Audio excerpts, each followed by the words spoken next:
WXLQ Bristol, and WXLE Indian Lake. It's 8 o'clock.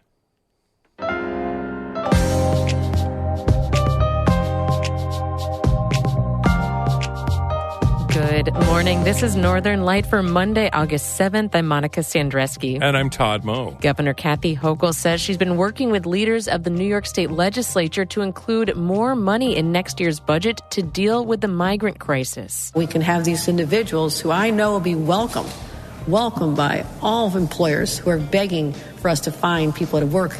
There are so many jobs that we could put people in tomorrow.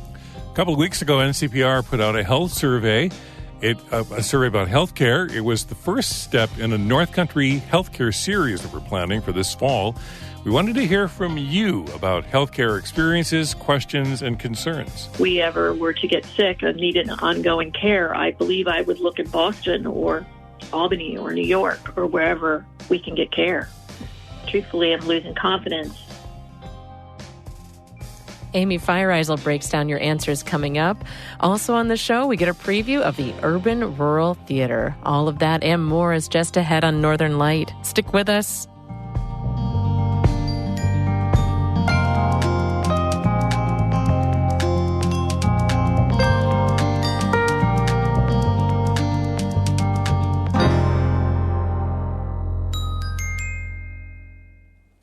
Broadcast of Northern Light here on North Country Public Radio is supported by the Village Mercantile in Saranac Lake. Established in 2011 with the mission of community-fueled solutions with products for home, camp, and gift-giving. VillageMerc.com, anything but general. And Apothecary Chocolates, making gourmet chocolates by hand from all-natural herbs, botanicals, and tree syrups. ApothecaryChocolates.com.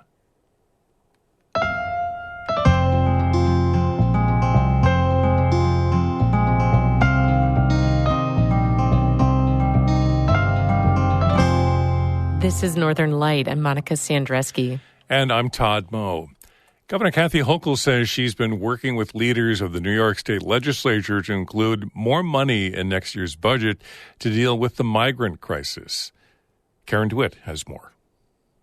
New York City has for months been struggling to house and feed the influx of migrant asylum seekers from the southern border. Some have been bused to hotels upstate. Others have been sleeping on the streets in the city, waiting for admission to overcrowded shelters.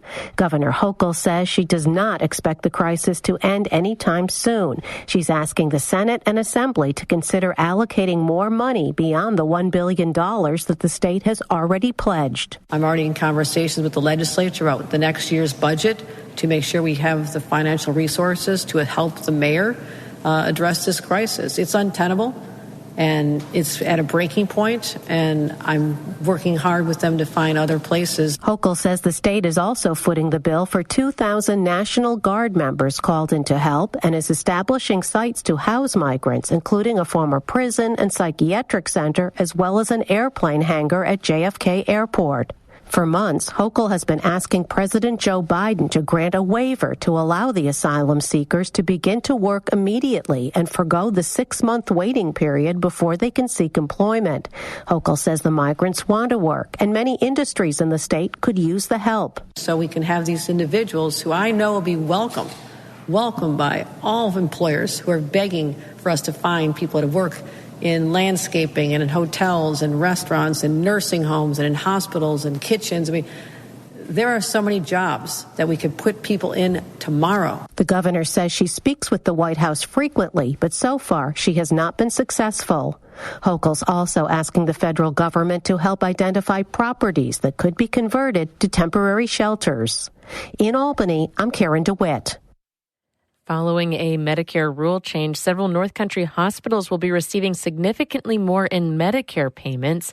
Senator Chuck Schumer announced last week that a change he's been pushing for in the Medicare wage index has been approved. That's a rate used to calculate how much money hospitals receive from the federal government for their labor costs when treating Medicare patients. Under the new rule, which will be finalized this month, upstate hospitals will receive almost $1 billion additional in funding, according to Schumer. Those hospitals hospitals include Samaritan Medical in Watertown, Claxton Hepburn in Ogdensburg, Messina Memorial, Alice Hyde in Malone, UVHN in Plattsburgh, and Adirondack Medical Center in Saranac Lake. Combined, they'll be getting around $40 million annually. Late last week, a Clinton County judge sentenced Vincent Abrams to life in prison without parole for the murder of a Plattsburgh woman last year. Abrams was found guilty in May on 4 charges related to the death of 40-year-old Melissa Myers, who was found dead in her Plattsburgh apartment last summer. Abrams denied in court that he killed Myers. Myers' family asked ahead of sentencing that Abrams be given the maximum sentence. And the state police are asking for your help to find Brian J. Snyder of Messina. Snyder was involved in a motor vehicle accident on July 18th and was transported to the Canton Potsdam Hospital. He was discharged the next day and has not been seen or spoken to since then. Snyder is 37 years old, 6 feet tall, weighs 180 pounds, and has black hair and hazel eyes. If you have information about Snyder's whereabouts, the state police say to contact them at 315-379-0012. You can get more news all the time at our website, ncpr.org, or follow the station on Instagram, Facebook, and Twitter.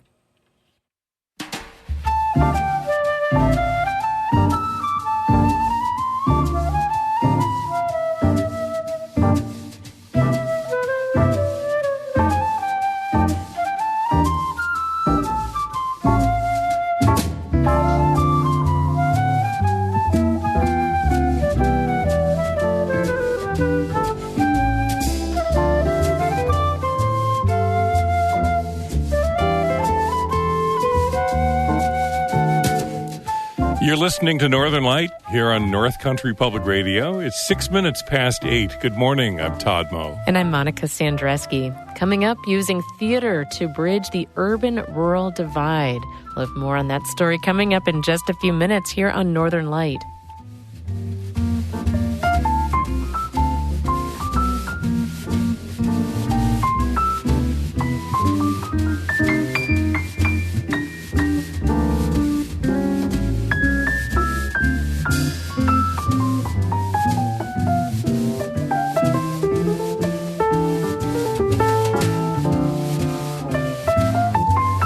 Patricia Julian and friends out of Burlington. You can hear more of their music on our website.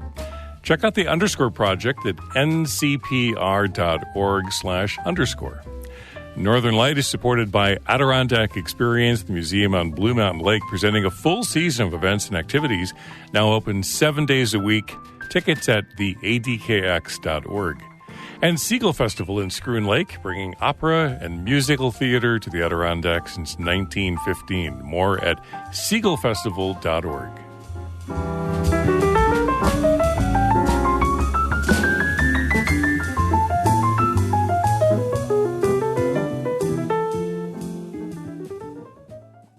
A couple of weeks ago, NCPR put out a survey about healthcare in the North Country.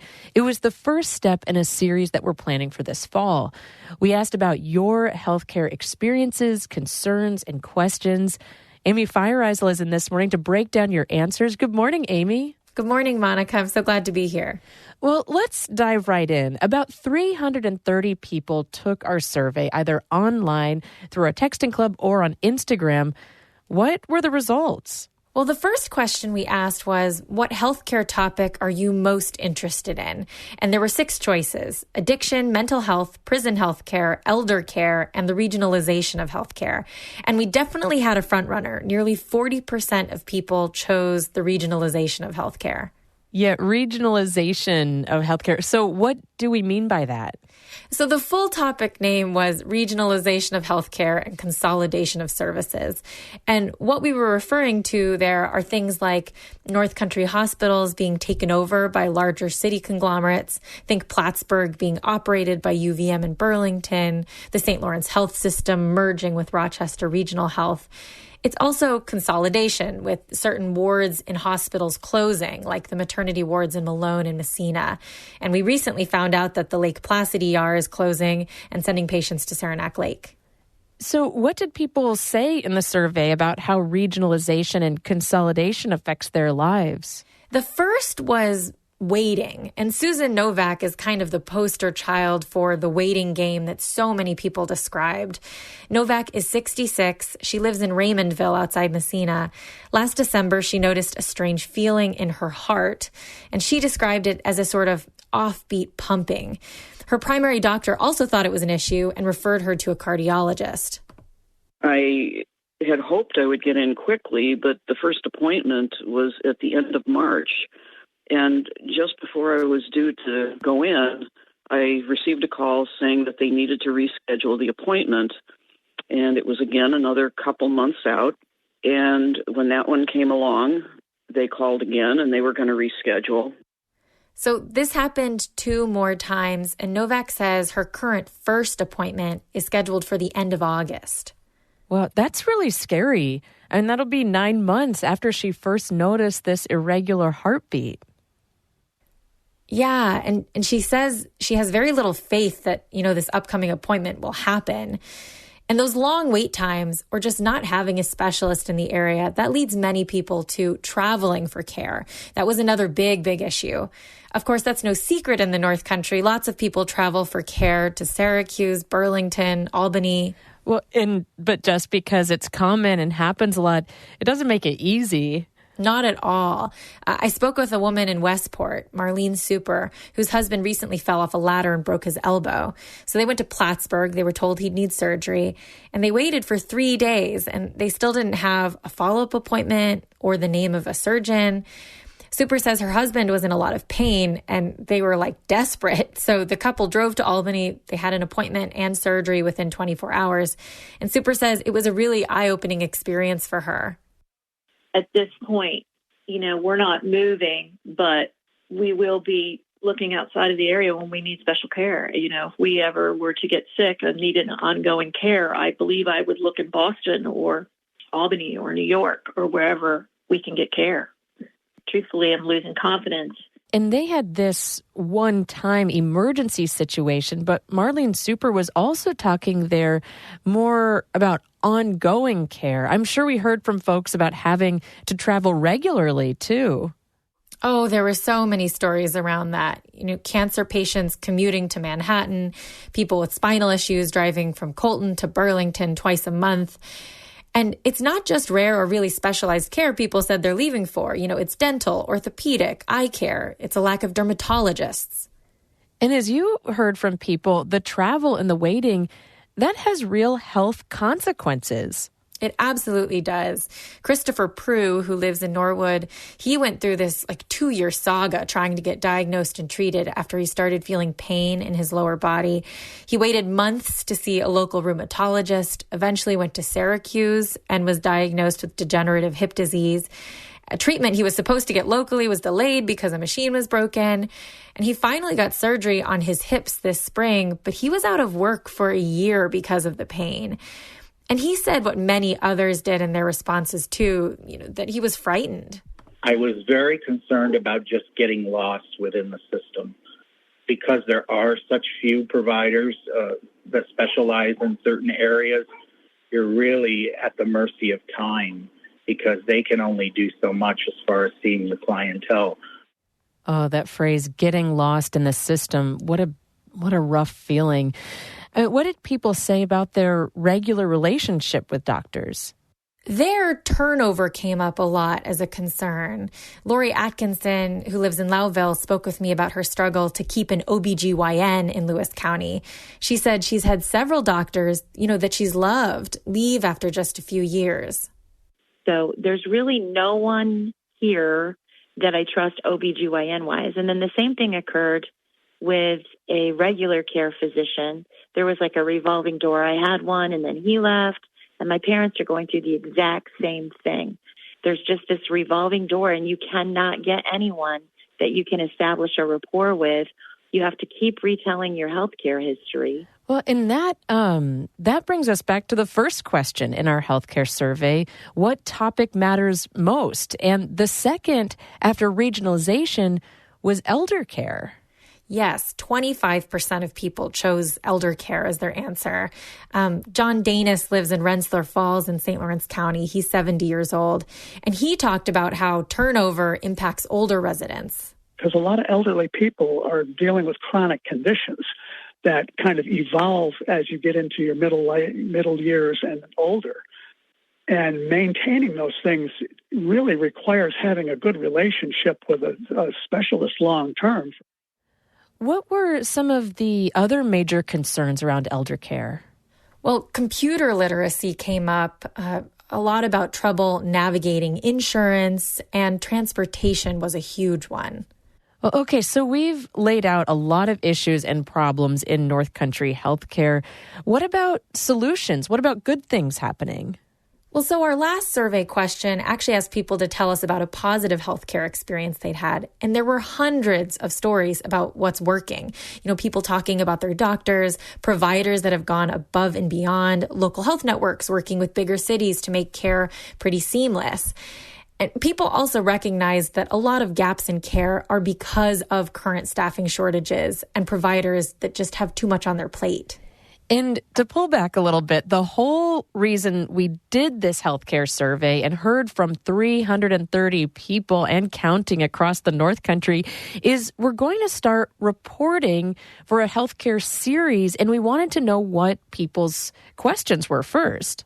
Yeah, and the big questions we heard were, how do you attract new providers to the North Country and get them to stay and build practices here?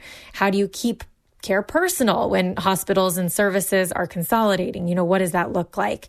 How do you age in place in the North Country? Can you?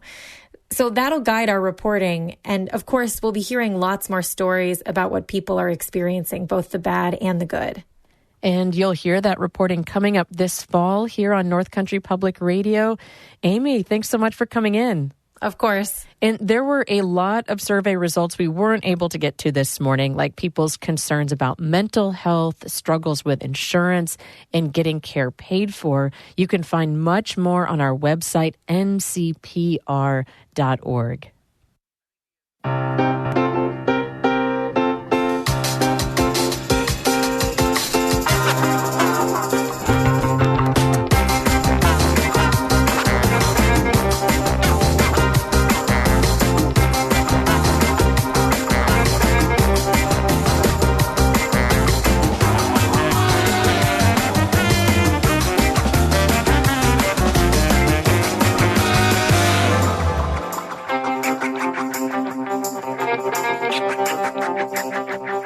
You're listening to Northern Light here on North Country Public Radio. I'm Todd Moe. And I'm Monica Sandreski. Coming up in just a minute, using words and phrases in a theatrical setting to help heal the urban-rural divide. Then stick around after the show for Bird Note. Coming up at 8:42, finding more links between plants and birds.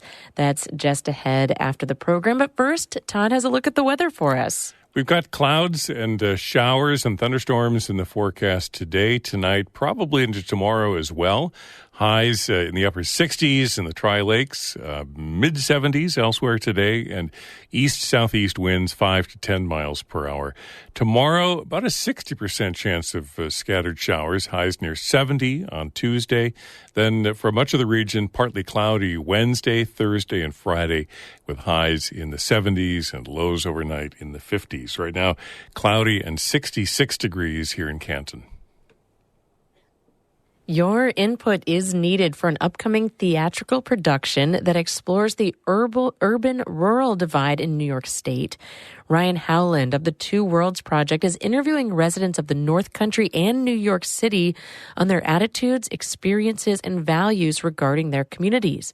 He's hoping the power of theater can bring people together and uncover more similarities than differences.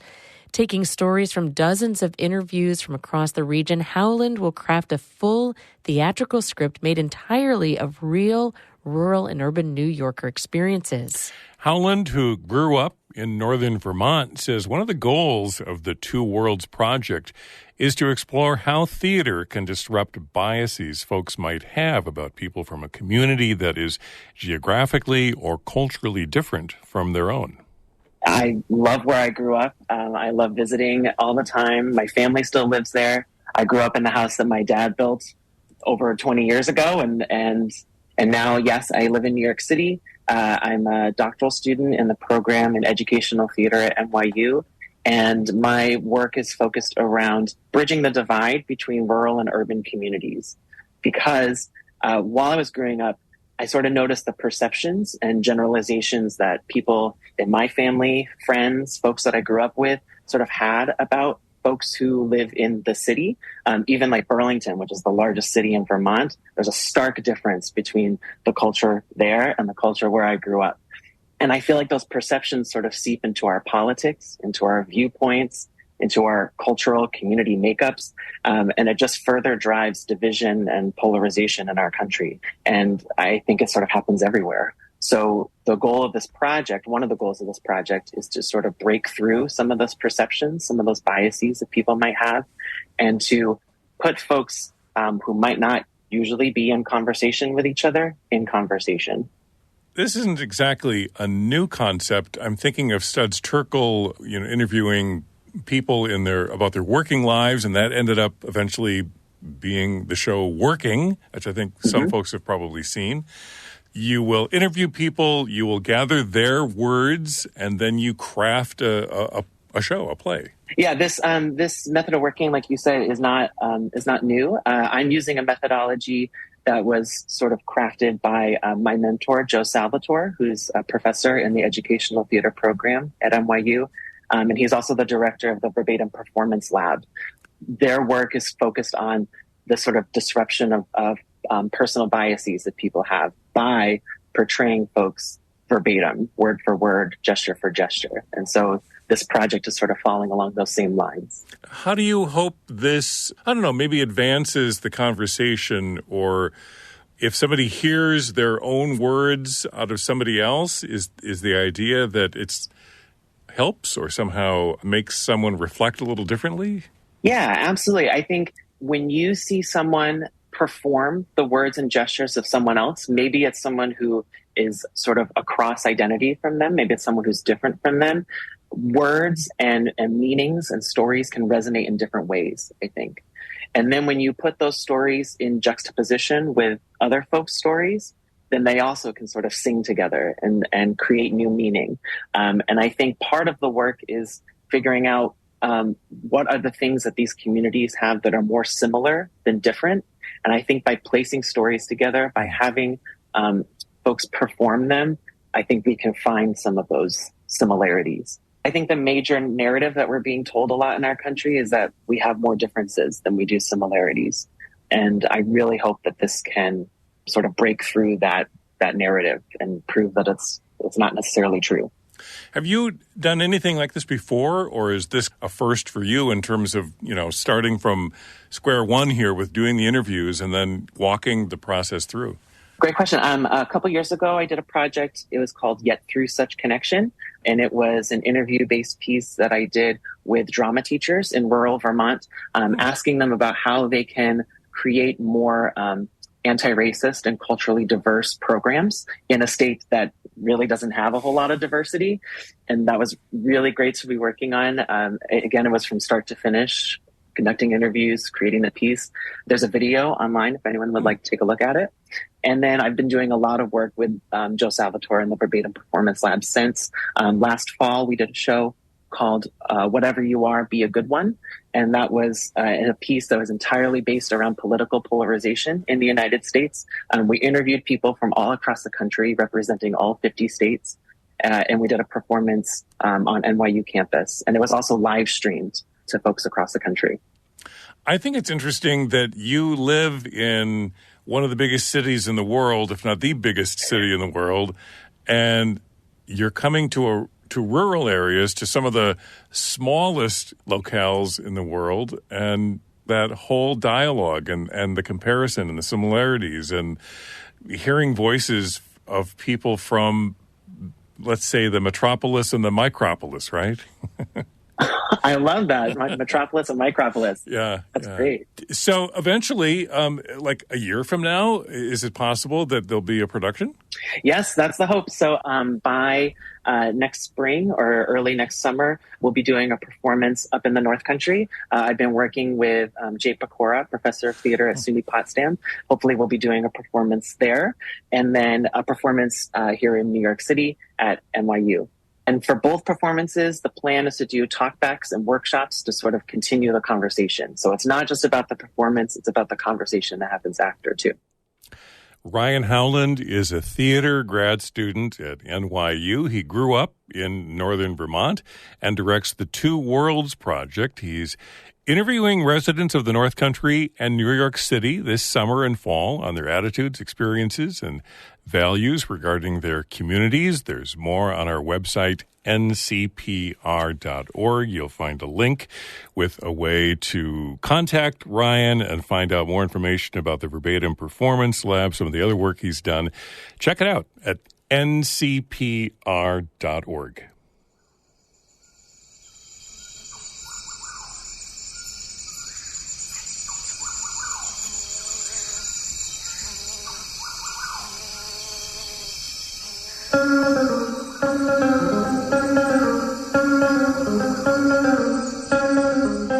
A little bit of music now by Mal Maiz. This Burlington-based multi-instrumentalist performs cumbia and Latin music. You've probably seen him somewhat regularly in Saranac Lake, and he is back this Wednesday, August 9th, to wrap up the Music on the Green summer concert series in Riverside Park.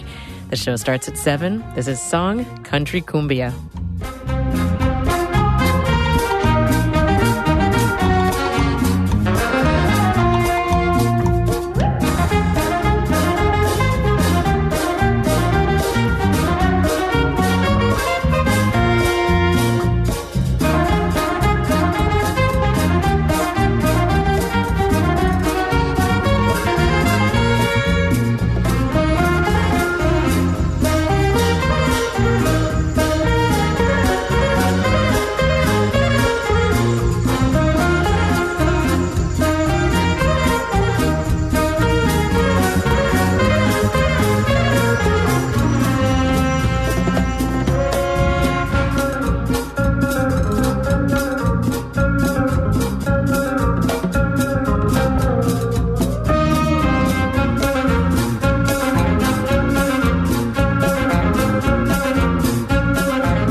Country Cumbia by Mal Maiz. He's back in Saranac Lake this Wednesday night to wrap up the Music on the Green summer concert series in Riverside Park.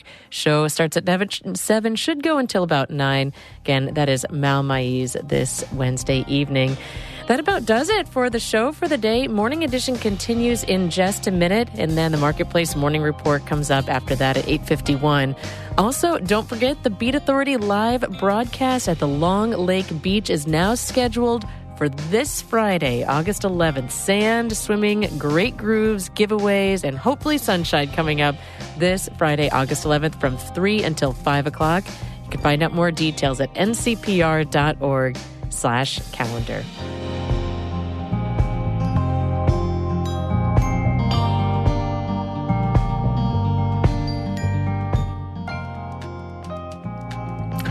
I'm Todd Moe. And I'm Monica Sandreski. Be well.